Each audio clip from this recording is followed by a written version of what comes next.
குறிக்கோள்களை மிக எளிதில் அடைவாய். சில நாட்களாக எதையோ சிந்தித்து சிந்தித்து உன் மனம் குழம்பி போய் உள்ளது. சில நாட்களாக என்னை கூட சரியாக நீ வணங்கவில்லை.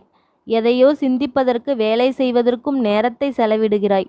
இறுதியில் தளர்ந்து போகிறாய். ஒன்றை புரிந்து கொள், என்னிடம் நீ செலவிடும் நேரம்தான் உனக்கான சக்தியை உன்னிடம் கொண்டு வந்து சேர்க்கும். கவலைப்படாதே. என்னை எந்நாளிலும் வணங்கி உன் மனம் மீண்டும் உற்சாகம் பெறுவதை காண்பாய். கூடிய விரைவில் நீ நினைத்த காரியம் ஒன்று நடக்கப் போகிறது. உனக்கு கிடைத்ததை ஏற்றுக்கொள். அதில் உன்னை யாரென்று எடுத்துக்காட்டு. தலை வணங்கி செல்ல கற்றுக்கொள். சிரம் தாழ்த்தி போ. உன்னை தேடி அனைத்தும் தானாக உன் முன்பு வந்து நிற்கும். பணிவு, பொறுமை, நிதானம் இவற்றை மனதில் நிறுத்தி உன் வேலையை தொடங்கு. மாற்றத்தை நீ காண்பாய்.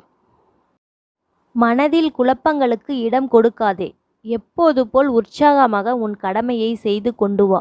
எதையும்